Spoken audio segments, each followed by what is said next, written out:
আমাদের হুমায়ুন বাবু, হুমায়ুন কবির আমার সঙ্গে মুর্শিদাবাদে জলসায় ছিলেন।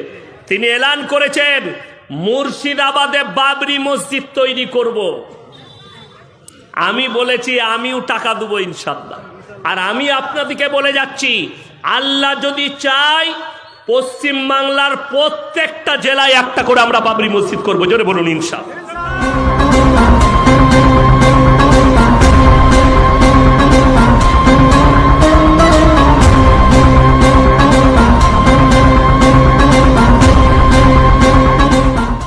নমস্কার, জয় শ্রীরাম।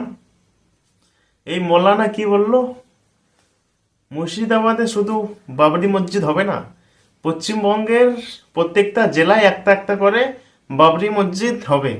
বাবরি মসজিদ হবে। যারা এদেরকে ভাবছেন এরা পাগল, মানে হেসে উড়িয়ে দিচ্ছেন, তারা হয়তো মূর্খের স্বর্গে বাস করছেন। এদের কিন্তু টার্গেট গোটা পশ্চিমবঙ্গকে ইসলামিক একটা স্টেট করা। মানে কিরকম ভাবে এই যে হুমায়ুন কবির, এই যে মৌলানা যেইভাবে হুঁশিয়ারি দেয়, খালি কথায় কথায় পার্সেন্টেজ, মানে পার্সেন্টেজ, আমরা এত পার্সেন্ট মসজিদ হতে হতে আমরা 40% হয়ে যাব, 40% হয়ে যাব। মুর্শিদাবাদের যেগুলো হিন্দু আছে তাদের কথা একবার চিন্তা করো, তারা কত অসহায়। এটা কি সংকেত দেয় যে জেলায় জেলায় একটা করে বাবরি মসজিদ করা। মসজিদ কি নাই? প্রত্যেকটা জেলায় মসজিদ আছে। এই বাবরি মসজিদ কেন হবে? কেন বাবরি মসজিদে বানাতে হবে? কারণ তোমরা কি তোমাদের আইডল বাবর কি মানো? বাবর কি মানো? আল্লাহ থেকেও কি আচ্ছা বেশি বড় এই বাবর? এই বাবর কে ছিল?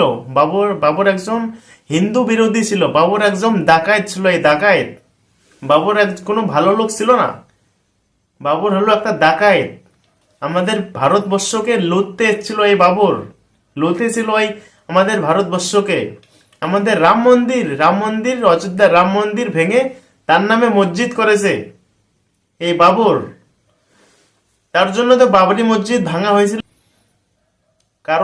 কারণ তাকে জানতে হবে যে বাবরি মসজিদ কেন ভাঙলো, তার রিজন কি ছিল। এই তোমাদের এই গুন্ডা বাবর, এই ডাকাত বাবর আমাদের রাম মন্দির ভেঙেছিল।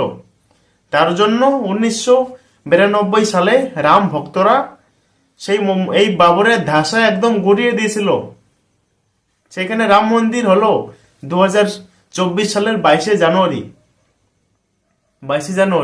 আর 2025 সালের যে শ্রীচন্দ্রের রাম গেরুয়া ঝান্ডা নরেন্দ্র মোদীর হাত দিয়ে উঠলো এই পতাকা, রামের ঝান্ডা, রামের